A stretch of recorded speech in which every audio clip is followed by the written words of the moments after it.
3 anos de guerra na Ucrânia e essa foi uma semana de movimentações diplomáticas muito importantes, porque envolveu grandes potências mundiais.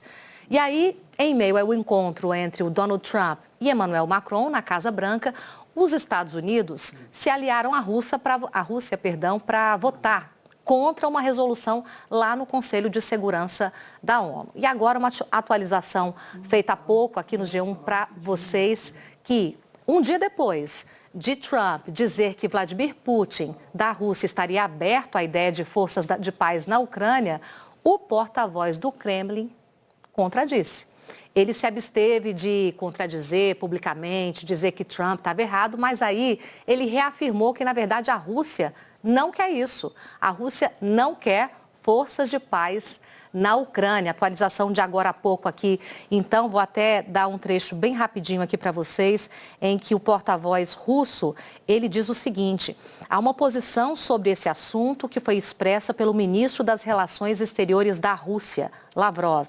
Não tenho nada a acrescentar a isso, nem nada a comentar, mas, de fato, o porta-voz russo diz que, nesse caso, a Rússia é contra o envio de forças europeias para a Ucrânia.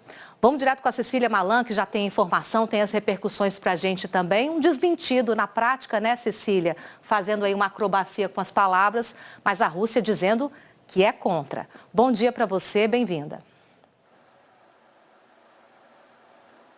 Bom dia, Camila. Bom dia a todos. O porta-voz do Kremlin falou bastante agora há pouco. Entre as muitas declarações, ele começou saudando o que chamou de posição mais equilibrada dos Estados Unidos em relação à Ucrânia após votação na ONU ontem à noite. Americanos e russos se uniram em duas votações. Primeiro, os dois países se opuseram a uma resolução elaborada pela Europa, culpando a Rússia por sua invasão em larga escala e apoiando a integridade territorial da Ucrânia. O texto foi aprovado mesmo assim na Assembleia Geral da ONU, com 93 votos a favor. Depois, os dois países se apoiaram novamente em outra resolução, dessa vez no Conselho de Segurança da ONU, composto por 15 membros. A proposta dos Estados Unidos pediu o fim do conflito, mas sem nenhuma crítica à Rússia.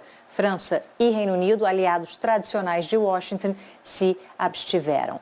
O Kremlin, como você vinha dizendo, Camila, também comentou uma fala de Donald Trump feita nesse encontro com Emmanuel Macron ontem na Casa Branca. O presidente americano disse que a Rússia estava aberta ao envio de forças de paz europeias para a Ucrânia e que tanto ele quanto Vladimir Putin aceitaram a ideia. Bom, não é exatamente assim. O porta-voz do Kremlin não desmentiu publicamente o presidente dos Estados Unidos, mas reafirmou a posição russa contra a ideia, lembrando, como você citou, a declaração do ministro do Exterior, Sergei Lavrov, de que a medida seria inaceitável para Moscou, ou seja, duas narrativas aí. Agora, vale dizer que Macron conseguiu navegar sem conceder muito, o que poderia ter sido um momento desconfortável diante da imprensa do mundo todo. E qual foi a tática dele? Elogiar, lisonjear e bajular o presidente americano, uma estratégia que muitos líderes mundiais consideram mais produtiva do que falar francamente ou, pior, criticar Trump.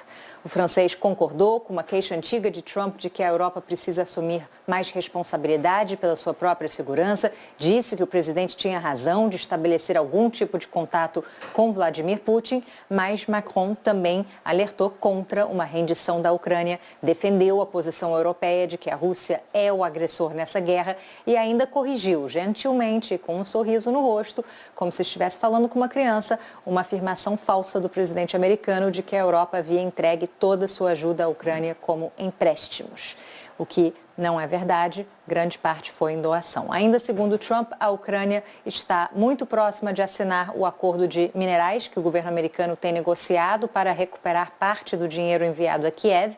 Na visão de mundo de Trump, onde tudo é uma transação comercial e onde tudo tem um preço, quem quer apoio precisa oferecer contrapartidas econômicas. Já Vladimir Putin, esperto, aproveitou para dizer que estava aberto a fazer acordos conjuntos com parceiros americanos justamente para desenvolver os depósitos russos de metais de terras raras, muito maiores, ele fez questão de dizer, do que os da Ucrânia. Camila.